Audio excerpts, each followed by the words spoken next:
What's up, guys? I'm Uncle Freedom, coming to you on a glorious and well-deserved day off. How's it going? I apologize if my voice is a little weird today. It's just kind of how it's going. First things, y'all, like, subscribe, share, tell a friend. That, after all, is how we do the YouTube thing and push out more great content to the masses. Every time you like one of these, subscribe or share, it tells another person like you that I exist. That's pretty cool. And hopefully together we can continue like wrecking shop on the algorithm, because that would be awesome. I would also say I'm going to show a firearm today, but all firearms are safe and clear, and I'm in a safe area of my home in which I perform maintenance, work on firearms, and do dry fire. There's Kevlar paneling behind the wall, so you're not going to get got through the internet, people. So let's get going. Today we're going to do the follow-on review of the Fusion Firearms Ermox XP-Pro. Now, I've had this lovely handgun for quite some time right now. I started off with this. I did my first thoughts video for you guys a little while back where we discussed kind of some of the stuff I noticed right out of the gate with this system itself. So what is the XP-Pro? Because they're everywhere. They're on everybody's feed right now. Everybody's talking about them. The XP-Pro itself is a double-stack 1911 that takes Glock magazines, which is pretty cool. It is also carried single action only, so that means cocked and locked. That means hammerback safety on for those people that don't know what that means. It is a single action only handgun. Now, the tail of the tape.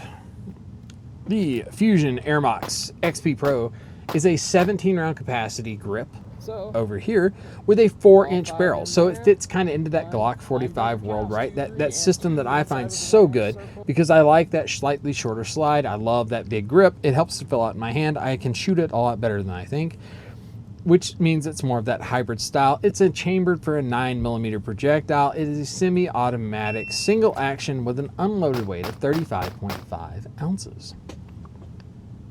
So how do we make this thing, right? So Fusion Firearms is not a new company. Fusion Firearms has been around forever, but they've been making like custom 1911s and custom 1911 parts for a long time. Now again, I don't sell anything, YouTube. I have no link that goes to Fusion Firearms. I get no financial vested interest in all if people buy a freaking handgun. I just don't.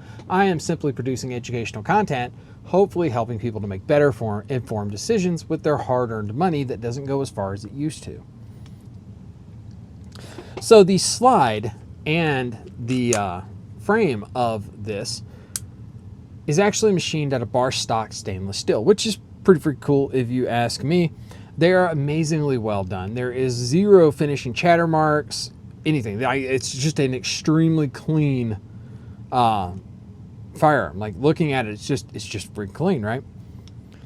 The slide itself is a tri-top design, which I find pretty cool. If you notice here, it doesn't just go straight up and over, right? I have this cool like slant here, right? This is known as a tri-top. And on the top of the tri-top, I have serrations here, which helps if I'm doing this. It eliminates glare off the top of the handgun. More important if we're shooting with iron sights, not so much with the dot, but it is still nice to know. I have excellent front slide serrations on the front end of this handgun. It's very nice. And you will notice that it has windows cut into said slide right there, and yes, those windows do in fact match up to the ported barrel. If you run the ported barrel, it does not typically come factory with the ported barrel though. Those ports are going to be at about 10 and 2 on around to about 9 and 3, close-ish to there. Now the slide itself actually comes cut for optics, and what you get is 2 plates in the system itself. One plate is done for the RMSC footprint, which will allow you to run any of your smaller, like super slim line dots that you would want to put on here, but the other plate will let you run things like Delta Point Pro footprints as well as RMR footprints onto here, and they also include a built-in iron sight for the rear. That iron sight is going to consistently give you somewhere between a lower 1/3 and lower 1/4 co-witness with your front iron on here. They are accurate. They do hit the sights depending on your load, of course. So in selecting this guy here, I ran this gun right here for the last 4,000 rounds with the Holosun 507 comp. This is the competition optic, very large window on here, and it has a multi-reticle system into it. Now I typically run mine, I believe it's 10 or maybe 8 MOA circle with the 2 MOA dot in the middle, because as I turn that up, I don't have to run it as bright for my eye to pick it up, but it is large enough for me to be much faster and more accurate when I'm making shots with the handgun in a more dynamic environment. Now the barrel that comes in the XP-Pro is an actual bull barrel. So you're getting a 4-inch Clark para-ramp. So that is para-ramp barrel, which means you have a very good feed ramp. It's not going to cause many issues. That is fully target crowned on the inside, which is cool. And it's a bull barrel, which is important because bull barrel means I don't have a bushing in the front of this thing. Bushings affect accuracy negatively in a lot of 1911s, and a bull barrel is harder to machine and fit into the slide, but once it's done properly, which this one is, it is a much more tight lockup and a much more accurate system. Overall, this is a very accurate system. How accurate, you may ask? Supremely accurate. Producing groups at about 1.7 inches at 25 yards. The smallest group that I've shot with this guy is 1.18 inches fired at 25 yards, sitting on a bag supported tripod, 5-shot group, bag supported, with Hornady critical duty 135 grain plus P. That was a 1.18 inch group, 5-shot group, 25 yards. That's really good. I don't brag too much about my pistol accuracy because I'm not the most accurate handgun shooter, but that's probably one of the better groups I've ever shot at 25 yards with a handgun that wasn't a revolver. Now, at the 1670 round mark, which was not long after I produced the first video, my first take on this handgun, I talked to the guys over at Fusion, and they sent me the ported barrel for this, as well as the XP-Pro, which is also a thing of beauty and soon to come down the pipeline. I just have about 700 more rounds to fire on that. And when they sent this out, they sent it to me with the full spring kit, and I asked them to include the toolless guy rod, because typically this did not have a toolless guy rod. You had to stick a little like angled tiny Allen looking thing into the guide rod to hold the spring in place so that you could remove the slide. The toolless guy rod actually has a little lever on the side that you just push down and it captures. You can kind of see it underneath the bottom of it right there at 6 o'clock. And that captures your recoil spring and allows the slide to come off the gun because it is not a captured recoil spring. Now, it comes with 4 different recoil springs. So you have your standard 15-pound, 13-pound, or no, your stuff's 15, but it comes with like a 13, an 11, a 9, a 7, right? In testing with what I wanted to do, I tried all of them to see how they worked, but I noticed that if I ran the 9-pound recoil spring, it was very reliable, no matter if I was shooting plus P ammo with the ported barrel or like mouse fart loads on the range, just shooting paper. It'll eat anything I put into it. It'll eat it extremely well, and it's very quick when you shoot the gun. So on to the frame and the grip of said firearm. The steel frame itself is actually, I say steel frame, so this is the steel frame up underneath here where the light is mounted to it. It is also run, machined from solid bar stock and Tennifer finished. We can't do Tennifer finishing in America because like the Environmental Protection Agency freaks out. And the grip itself is done in aluminum. Typically in a 2011 style pistol, 2011 style is denoted by the fact that you have a frame, a slide, and then a grip module. The grip module for this particular firearm is aluminum, which I find to be pretty cool, with an exceptionally good mag well and amazing hatch lining in the front and the rear, so this gun does not twist in your hands when you're shooting, even when you're sweaty. The standard grip that comes on this guy is actually pretty decent. I dig it. I like how it feels. Though there is a new prickle grip that is just out, kind of still much more aggressive. I want to try that, but I will be shooting their compensated version of this when it's released, and I'm going to wait to reserve my judgment on that newer, more aggressive grip texture when I get that one as well, because I am very curious. It is a very cool freaking firearm, and I do enjoy shooting them. So the XP-Pro uses a Series 70 trigger. Now, for those of you that don't know the difference, I'm surprised at this point because that was the big deal with the Staccato HD4. The Series 70 trigger means there is no firing pin safety inside of this. The 80 series has a firing pin safety. This is done from a one-piece machined steel trigger. Very nice. It has a very well-tuned, responsive grip safety, which I like, and it has a really good memory bump on it. I have yet to draw this even with a compromised grip where I did not get full activation on the grip safety in order to effectively pull the trigger and fire the round. I just haven't had that be an issue, and I denote a lot of that to the fact that I can always kind of feel my palm make contact with that memory bump and drive that guy into the gun. Now, in addition to doing that, we have a couple other things going on in here. We have true ambi safeties, you can see here, and on the other side, we have true ambi safeties, and you can hear it. Very audible, very tactile. There is zero doubt that you're engaging or disengaging it. Now, I have the new safeties for this guy. They make shielded safeties, which I'm going to put on here now that I've gotten through the first 5,000 rounds total on this gun. But I do really like the safeties. They are very tactile, very audible. You can feel them. They provide a great ledge to put your thumb on to drive the gun when you're shooting it. It's been great. Now, the XP also comes with an exceptionally good mag well. That is a big chunky funnel on here. Now, if you were a guy that's shooting USPSA, which I will be shooting USPSA for the remainder of the year, and I will be running this gun here, and I will be running it in the limited optics variant, which means I'm going to remove the mag well off of this gun. But that's not a real big deal because they include the shorter pin on this, so that if you remove it, you put the shorter pin in the back strap, and now you have a firearm that does exactly what it's supposed to do. So I'm going to run this in limited optics for the remainder of the year. I am going to put the standard bull barrel back in it. I won't be able to run the ports because if I run ports, this is an open gun.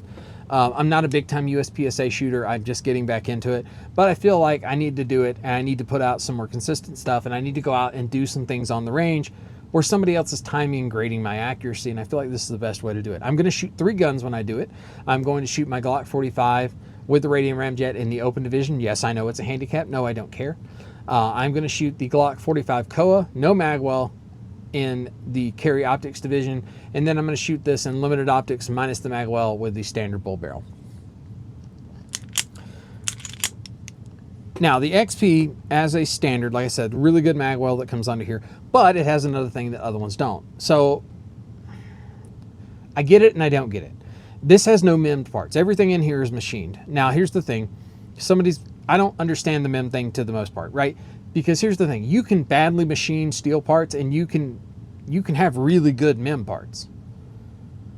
However, usually as a rule, MIM'd parts are less durable long-term than machined parts. It's just kind of the nature of the beast. But you will be happy to know that there are 0 MIM parts inside of the XP-Pro. This is a fully machined firearm, which is really cool. It's doing those little things, right? If you're willing to do the little things right when you make something, I bet you're going to do the big things even more righter. And that's kind of where we're at with this one, right? So the magazines, right? Big elephant in the room, it takes Glock mags. It does not run on the Metgar steel mags that they made for the XP or the HD4 and HD 4.5. It does not run on those. It will run, but it will not drop free. They get real sticky inside of the grip. I don't do them. Now, initially when I got this platform, I was having issues running the Magpul mags. I was having issues running some Glock mags, and I was having issues running like ETS mags. However, I am pleased to say that once I broke like the 1500 round mark, it did not matter what I put into here, as long as it wasn't the Metgar mag.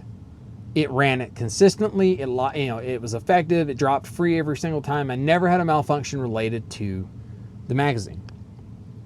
Now, you will notice in some of the footage that's popped up here and there of me shooting this gun on the range, running different drills, or you've seen me run it on places like Instagram or Facebook over the last few weeks. Yes, there is a lot of failure to lock back onto here. Now, for some people, that is a deal breaker. For me, I will tell you, if you have good springs in your magazine, not like worn springs, good springs in your magazine with good tension, it's 100% lock back all the time. But I will also tell you that if you have slightly weaker springs, with the recoil symbol that's in here, it is moving fast enough that it will override your follower and it won't lock open. Quite personally, if I'm going to run this for competition, I'm going to run mags that don't have a hold open feature anyway, because I don't run the gun dry. Just food for thought. Now you know.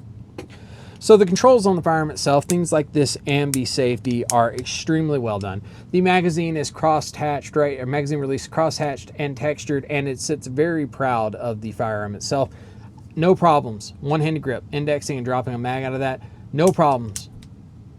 Activating and sliding. Here's the biggest part, right? Typically with 1911 2011s, we would come up, roll our thumb over it, catch the slide release, and drop the slide, right?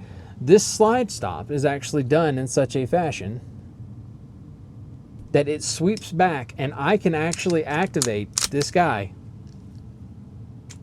with just this thumb. I did that because I don't like dropping 1911s on a empty chamber, but I can get that with my thumb without a problem, and I can do it consistently. Though you'll notice in the reloads you see I typically come up and hit it with this thumb because my brain is just programmed to in, drop, shoot, right? So there is that. They are very well done though. They are extremely ergonomic and very runnable, even using just your strong hand. All controls are done like that on that firearm, and to me that's a gold star moment for Fusion, because there are a lot of guns they can't do that with. Now, holsters. I tested this handgun in a bunch of different holsters because I needed to know.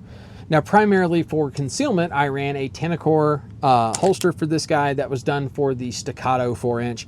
Zero problems, fit like a champ for the X300, never had an issue. I ran this in a Filster Floodlight X300. Zero problems, ran like a champ with zero issue. Now, my favorite duty holster, as you guys know, is the Alien Gear Rapid Force V3. Yes, this fits in there, and the bail will close on this without a problem, and I can use it and activate it and draw it. However, the ejection port lock that I would use on a Glock does not effectively lock into this, so it is not as secure as it needs to be. Therefore, I cannot say you can run it with the Alien Gear Rapid Force V3. However, the duty holster I did pick in here was the Staccato, or the Safariland 6378 RDS 5-582, made for the Staccato or the Prodigy 4¼ inch with a TLR1 HL X300, right? So that is an ALS only holster. You'll see here I've got it on a QD system for the Alien Gear. I did put a nub mod on here to make this ALS lever easier to get to, but this guy, awesome. Works great, holds the gun great, does everything. This is an excellent option for those of you that are looking into these. Now you know which one you can get, and it will work and do its job every single time, and that's pretty cool. I am gonna have to change things up when I get the comp version in, because that is going to be longer. Now, another one that I was asked about pretty consistently was, hey, I've heard they will work in Glock holsters as long as you have the same light. So we'll test that. This is the Safariland Incog. This is the newest Incog version where I get camo wrap. I did multicam because I'm partial to multicam, and I feel like Woodland at this point is getting overdone. So running this guy, this is for the Glock 1719 with an X300, a TLR1 or X300 right here, with a mag grip. Now, I know I'm not a big fan of one-piece things, but I will say this is flexible enough that it's got enough give that I don't have to worry about it being a rigid piece. But for those of you that wanted to know, I can still manipulate the safety without a problem.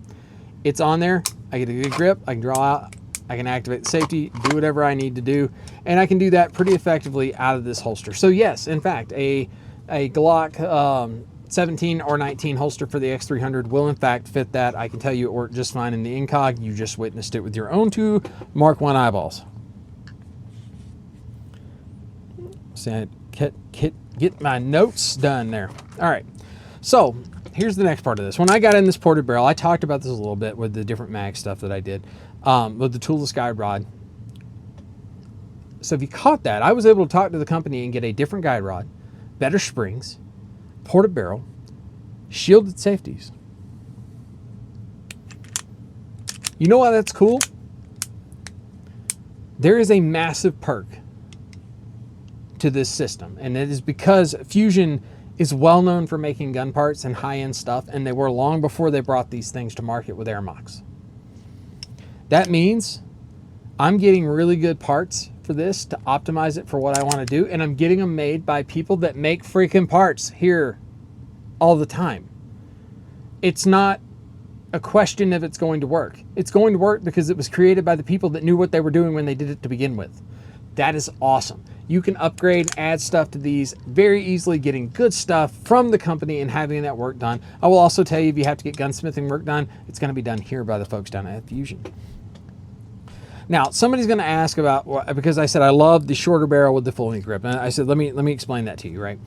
So when you deal with a shorter barrel and a shorter recoil system like you would in here versus the standard 5-inch, what you're getting is a faster cycling time of the slide with more leverage on the grip. So that means as I am shooting and this gun cycles, it comes back, it returns to zero for me to make my second shot faster than it would if I had a longer slide, right? Instead of that, I get a very, very quick. So it can be a little more violent, a little more snappy, but it is far faster and more consistent return to zero when I shoot it. And because of the way the grip is designed and the leverage that I can get on this firearm, it is incredibly fast splits, to the point where it is not uncommon, as you've seen in some of these videos, for me to be throwing up gel plate splits at 1.5 and 1.6 on target, doing what I'm doing, shooting doubles or shooting 5 rounds in a string. It is extremely fast cycling. It returns to zero very well. The ports are not so aggressive that they drive the muzzle of the gun down, but it keeps the gun very flat, and the RTZ is just faster. So I will tell you, the ports aren't so aggressive. They push the gun barrel down, but they make you back on target for you to make your second shot faster than you think they do. So what have I shot through this at this point? I told you we're at about 5,000 rounds at this point now. I have shot everything full metal jacket from 90 grain to 150 grain. I have shot defensive loads to the tune of 39 separate hollow point loads. I have yet to have one that has failed to feed. I have yet to have one that has failed to be decently accurate. Everything from 77 grain solid copper hollow points, 65 grain Lehigh Extreme Defenders, 147 grain offerings, 150 grain micro HSTs, all the way into the old school, highway patrol load of the 115 grain high shock plus P+. This thing is eating it all. It has shot its share of 124 grain NATO. It has shot its share of Winchester service grade 115, which is 115 grain projectile at 1,400 feet per second. That is a hot round. That is plus P+ territory for that, and it is not listed as such on the thing, but it is extremely hot. The things I have noticed about this, and in looking at it now, having my hands on it, shooting it, practicing with it, dry firing with it, what do I think? For the bones, right now, we're at 11 bills to get your hands on one of these. This is a fantastically amazing firearm. And if you're running really good springs in your magazines, this is an excellent firearm for everything from concealed carry to duty use to range days to competition. Now, I know somebody's gonna be like, duty use, no. I can tell you right now, I've talked to people over at Fusion, and more than one agency have torture tested this gun in some round counts that are obscene, and this thing kept running. Again, aside from failure to lock back, which is more a function of my magazine springs, once I tuned that spring to what I wanted, outside of a couple of ammo-related issues, I have had one malfunction in 5,000 rounds. One. And I am not entirely certain that that one I had wasn't me getting a bad grip and limp wristing, because it was the first shot out of the holster, and I was like, that's weird. And it was a short stroke. So the way it shot the rest of the day, I firmly believe it was me, but I still had to make note of it and let you know. That happened in the first 500 rounds that I fired out of the gun. After that, nothing. Rockstar, stone cold reliable, lubed like it's supposed to be, not lubed as well as it should be. It's run, it's done it consistently, and it's done it no matter what ammo I put into it, and that's with a freaking ported barrel. Like, that's just cool. I will say, of a lot of the firearms I have, the XF-Pro is extremely fun to shoot. This gun is just fun to shoot. This gun is fun to load mags up, go out on the range, and have a good time, man. It shoots well, it's comfortable to shoot. Now, if I had to critique anything, right? If I could change something about this, I would love to see the undercut right here go up just a little higher. Or not necessarily higher, but smooth out this little nubbin here where the undercut starts to go. Make that a little more forgiving, and maybe just radius it right here for that knuckle on my second hand when it comes in, because it can bruise your knuckle up just a little bit. If this was radiused, it would fit in there just a little better. That would be legit the only thing I would change, period. Like, I am over the moon with this freaking handgun. It shoots awesome. And it not only does it shoot awesome, it shoots exactly where you're pointing it, awesome. And it shoots whatever you put in it, awesome. It's just a cool gun, man. Now, you guys know I've already let the beans spill. I will be getting the comped version once it is released, and I will do a full review from here. And actually, what I'm going to do with the comped version, since I have a background with this firearm already, we're going to show up on the range the day I get it. I'm going to unbox it, open it in front of everybody. I'm going to drop some lube on it like I'm supposed to. I'm going to make sure everything is in the nature of where it's supposed to be at. We're going to shoot this one, and then we're going to shoot the comped one. We're going to do it on camera, and we're going to look at what the difference is, what you're getting for that comped. We'll do some doubles, see how fast I can rip stuff off and keep it on target in an acceptable hit area. That's stuff where we see compensators and we notice it. I fully expect, with the amount of detail that they put into designing, working, and making this gun as good as it is for the price that they did it, I fully expect the compensated version of this gun to be an absolute freaking rock star, because the people that are involved in designing and testing it are good people that are shooters. And that is awesome. It's not a gun made by committee. It's a gun made by shooters for shooters, and I think that's freaking cool. So is it Uncle Freedom approved? Oh yeah. Yeah, it's Uncle Freedom approved. Holding this thing and messing with the safety is smile inducing. Like, I'll be sitting there on the couch watching TV.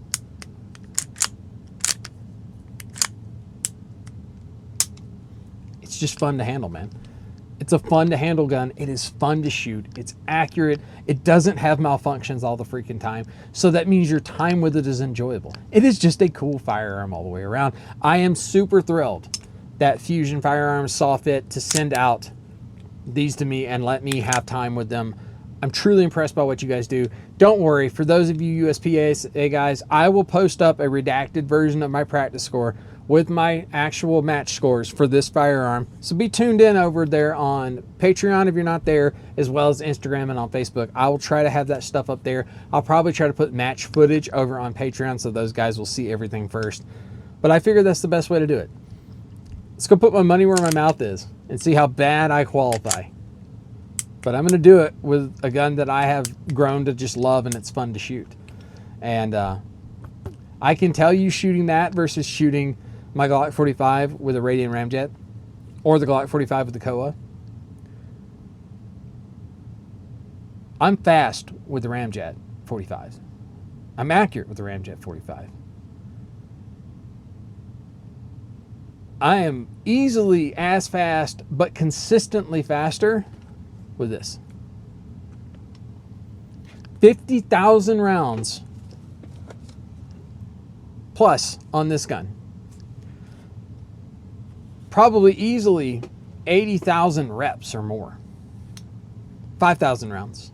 And I am consistently faster with this than I am with this. That's just cool, man.